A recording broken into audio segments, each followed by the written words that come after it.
मैं मोबिन अंसारी अंसारी क्लासेस से आज पॉलिटिकल साइंस जो कि हमारा जीएस का पार्ट चल रहा था, तो हम लोग संविधान के स्रोत पढ़ रहे थे। संविधान के स्रोत में हमने कई टॉपिक पढ़ लिया था। जो आज की टॉपिक है उसी का नेक्स्ट पार्ट है संविधान के स्रोत का भाग 2। आज इसको हम कंप्लीट करेंगे।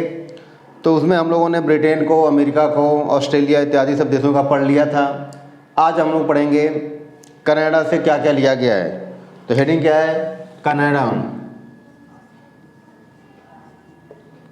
ठीक, कनाडा के संविधान से क्या क्या लिया गया है। तो जैसा कि पहला पॉइंट मैं पहले बता चुका था कि कनाडा के संविधान से संघीय शासन प्रणाली क्या लिया गया है। तो फर्स्ट पॉइंट है संघीय शासन प्रणाली। ठीक, संघीय शासन प्रणाली ली गई है। ठीक, संघीय शासन प्रणाली कनाडा से ली गई है, जबकि संसदीय शासन प्रणाली ब्रिटेन से ली गई है। संघीय शासन प्रणाली का अर्थ क्या है कि शक्तियों का बंटवारा केंद्र और राज्य के मध्य होगा और दोनों स्वतंत्र होकर के अपने अपने कार्य करेंगे, एक दूसरे के कार्यों में हस्तक्षेप या दखलंदाजी नहीं करेंगे। तो संघीय शासन प्रणाली कहाँ से ली गई? कनाडा से। दूसरा जो पॉइंट है, दूसरा है अवशिष्ट सूची।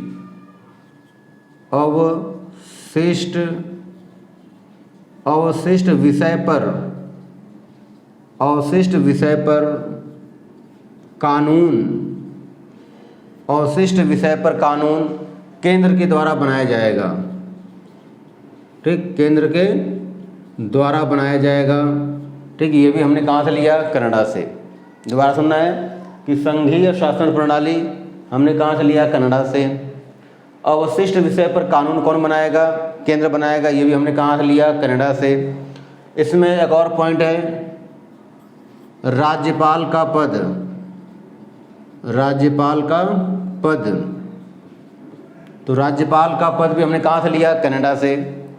अर्थात राज्यपाल की नियुक्ति केंद्र सरकार के द्वारा की जाती है और ये राज्यों में कार्य तो राज्यों में करता है, लेकिन केंद्र के एजेंट के रूप में कार्य करता है। तो एक बार क्वेश्चन पूछा गया था कि राज्यपाल किसके एजेंट के रूप में कार्य करता है? तो केंद्र के एजेंट के रूप में कार्य करता है। और एक और पॉइंट है कनाडा से लिया गया है राष्ट्रपति की परामर्श शक्तियाँ। राष्ट्रपति की परामर्श शक्ति। ठीक, परामर्श शक्ति मतलब कि राष्ट्रपति सुप्रीम कोर्ट के न्यायाधीश से परामर्श ले सकता है। ये भी हमने कहाँ से लिया? कनाडा से। ठीक, अब अवशिष्ट में जैसे कुछ विषय जानना है कि जैसे अवशिष्ट में एक विषय तो हम इस समय जो ज़्यादा फेमस है साइबर क्राइम और सरोगेसी। ठीक, तो ये सब विषय क्या है? अवशिष्ट सूची पर है। और इस विषय पर कानून कौन बनाएगा? तो केंद्र सरकार। इसका मतलब अगर कभी प्रश्न आ जाए कि साइबर क्राइम पर कानून कौन बनाएगा? केंद्र सरकार। ये सारी बातें कहाँ उल्लेख है? अवशिष्ट सूची में। अवशिष्ट सूची किस देश से ली गई है? कनाडा से। तो कनाडा से क्या ये मुख्य बातें हमने ली है। अब इसके बाद नेक्स्ट जब जानना है हमें रूस, सोवियत संघ रूस से जानना है। तो रूस से हमने क्या क्या लिया? तो रूस जैसे कि उसका पहले वो क्या उसका था पूरा नाम सोवियत संघ रूस, बाद में उसी का उत्तराधिकारी बना। तो हमें जानना है रूस, लेकिन पूरा नाम लिख देंगे सोवियत संघ रूस। ठीक, सोवियत संघ रूस। अब सोवियत संघ रूस में जो सबसे पहले पॉइंट जो सबको पता है कि हमने क्या लिया है, तो मूल कर्तव्य या मौलिक कर्तव्य। मूल कर्तव्य या मौलिक कर्तव्य। तो मौलिक कर्तव्य हमने कहाँ से लिया? सोवियत संघ के संविधान से लिया। दूसरा जो सबसे इम्पोर्टेंट पॉइंट है पंचवर्षीय योजना।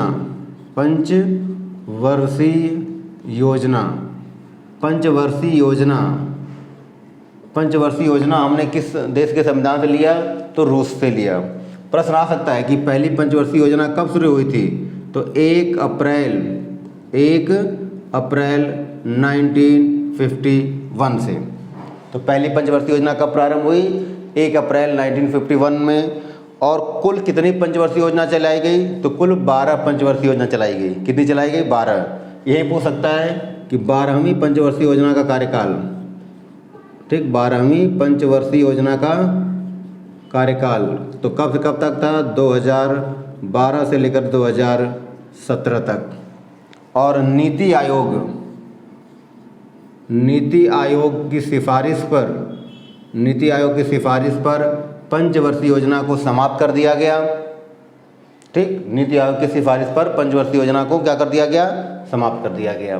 ठीक, तो ये ध्यान रखना है कि हमने मूल कर्तव्य कहाँ से लिया? सोवियत संघ रूस से लिया। उसके साथ साथ पंचवर्षीय योजना हमने कहाँ से ली? तो सोवियत संघ से। प्रश्न आ सकता है कि कुल कितनी पंचवर्षीय योजना चलाई गई? तो कुल पंचवर्षीय योजनाओं की संख्या कितनी थी? 12। 12वीं पंचवर्षीय योजना का कार्यकाल कब से कब तक था? तो हमने बता दिया। और नीति आयोग की सिफारिश पर पंचवर्षीय योजना को समाप्त कर दिया गया। एक और पॉइंट याद रखना है कि हम जब प्रस्तावना पढ़ेंगे तो उसमें 3 प्रकार के न्याय की बात की जाती है। सामाजिक न्याय, ठीक, सामाजिक आर्थिक एवं राजनीतिक न्याय। सामाजिक, आर्थिक एवं राजनीतिक न्याय, ये भी हमने किस देश से लिया? तो सोवियत संघ से। ठीक, दोबारा रखना है कि हमने सोवियत संघ से क्या क्या लिया? एक तो मूल कर्तव्य लिया, फिर हमने क्या लिया? पंचवर्षीय योजना लिया। उसके बाद प्रस्तावना में वर्णित जो न्याय है, राजनीतिक न्याय, आर्थिक न्याय, सामाजिक न्याय, ये भी हमने कहाँ से लिया? तो सोवियत संघ से। तो इस तरह से सोवियत संघ से हमने ये 3 बातें ली। जब हम लोग प्रस्तावना पढ़ेंगे तो उस प्रस्तावना में इसको हम विस्तार से पढ़ाएंगे कि सामाजिक न्याय क्या था, आर्थिक न्याय क्या है, राजनीतिक न्याय क्या है। तो हमारा हो गया सोवियत संघ, रूस। अब नेक्स्ट पॉइंट हमें जानना है कि फ्रांस से क्या क्या लिया गया। तो नेक्स्ट हेडिंग है फ्रांस। ठीक, नेक्स्ट हेडिंग क्या हमारा है? फ्रांस। तो हेडिंग है फ्रांस। ठीक, फ्रांस से, जैसा कि सबको पता है, फ्रांस से गणतंत्र या गणराज्य। तो पहला पॉइंट क्या हो गया? यहाँ से क्या लिया गया? गणतंत्र या गणराज्य। ठीक, अब याद रखना है कि गणतंत्र या गणराज्य क्या है। तो भारत क्या है? एक गणतंत्र या गणराज्य है। भारत क्या है? एक गणतंत्र या गणराज्य है। गणतंत्र गणराज्य का मतलब क्या होता है कि वह देश जहाँ का सर्वोच्च पद चयनित होता हो, अर्थात चुनाव के द्वारा वो पूरा किया जाता हो। तो भारत में जो सर्वोच्च पद क्या है? राष्ट्रपति का है। और राष्ट्रपति का पद क्या है? चयनित होता है, न कि वंशानुगत है। तो याद रखना है कि हमारा देश गणतंत्र है, और गणतंत्र हमने कहाँ से लिया? तो फ्रांस से। दूसरा जो सबसे इम्पोर्टेंट पॉइंट है वह स्वतंत्रता,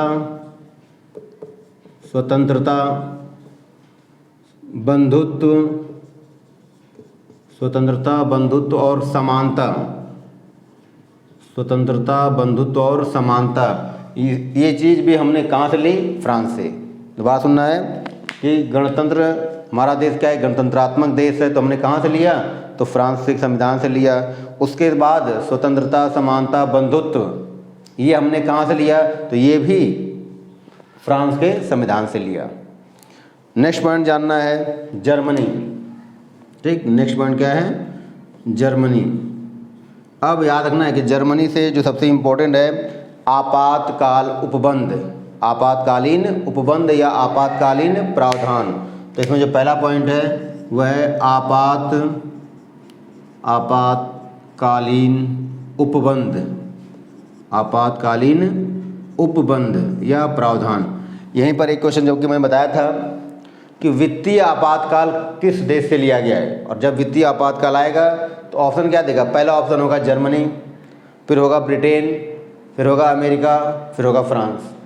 तो याद रखना है कि आपातकालीन उपबंध तो जर्मनी से लिया गया है, लेकिन वित्तीय आपातकाल वो अमेरिका से लिया गया। मैंने बताया था कि वित्तीय आपातकाल किसकी देन है? तो वित्तीय आपातकाल अमेरिका के संविधान की देन है, जबकि आपातकालीन उपबंध किस देश की देन है? तो आपातकालीन उपबंध किस देश की देन है? जर्मनी की।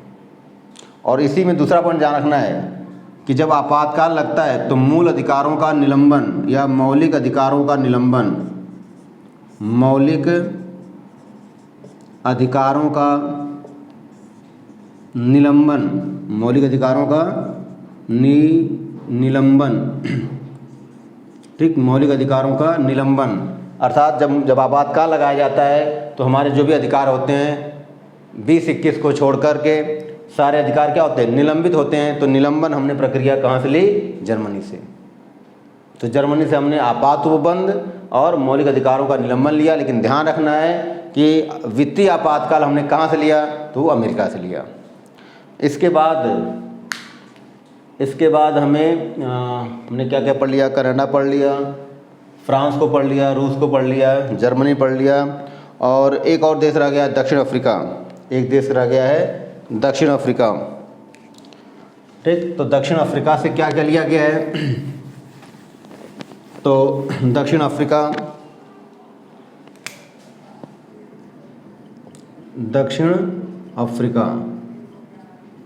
अफ्रीका से जो पहला पॉइंट है वो क्या है, संविधान संशोधन प्रक्रिया, ठीक। पहला पॉइंट क्या है कि भारतीय संविधान में जो भी संशोधन होता है तो भारतीय संविधान में संशोधन की प्रक्रिया हमने किस देश से ली, तो दक्षिण अफ्रीका से। ये क्वेश्चन तो पूछा जाता है जनरली, ये सबको पता है, लेकिन एक क्वेश्चन और जानना है क्या, कि राज्यसभा के सदस्यों का चुनाव कैसे होता है। तो राज्यसभा के सदस्यों की चुनाव प्रक्रिया भी हमने कहाँ से ली, अफ्रीका से। तो दूसरा पॉइंट जानना है कि राज्यसभा के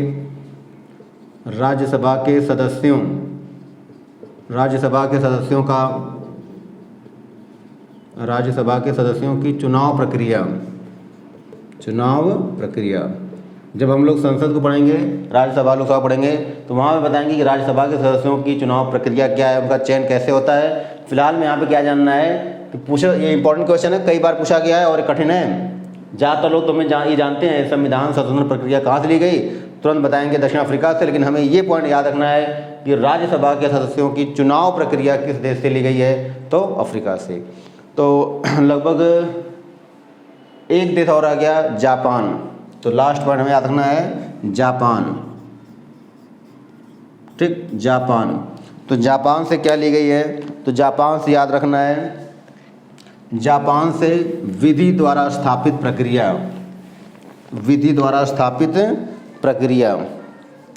जापान से क्या लिया गया है, विधि के द्वारा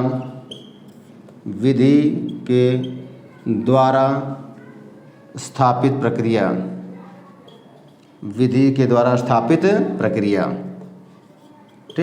के द्वारा स्थापित प्रक्रिया। और यहीं पर एक और पॉइंट याद रखना है कि अनुच्छेद 21, ठीक, अनुच्छेद 21 भी किसकी देन है, तो जापान की। क्या लिखा गया है कि प्राण एवं दैहिक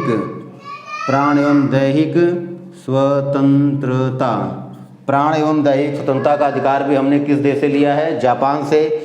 तो इस तरह से लगभग हालांकि अनुच्छेद 21 बहुत ही इंपॉर्टेंट है, इसमें बहुत सारी बातें हैं और कुछ ऐसी बातें हैं जो इसमें लिखा नहीं है फिर भी पेपर में आता है। जैसे हमें परिवार बसाने का अधिकार है, इसका उल्लेख कहाँ पे है, अनुच्छेद 21 में है।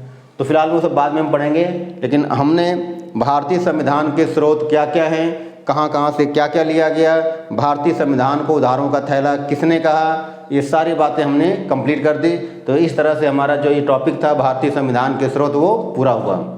अब इसके बाद हम प्रस्तावना पढ़ेंगे, उसके बाद मौलिक अधिकार पढ़ेंगे। यदि ये वीडियो आपको पसंद हो तो लाइक करें, शेयर करें, सब्सक्राइब करें, ज़्यादा से ज़्यादा दोस्तों में बाँटें, भेजें, ताकि मेरा मनोबल और बढ़े और मैं मेहनत करके और अच्छी वीडियो बना सकूँ। Thank you.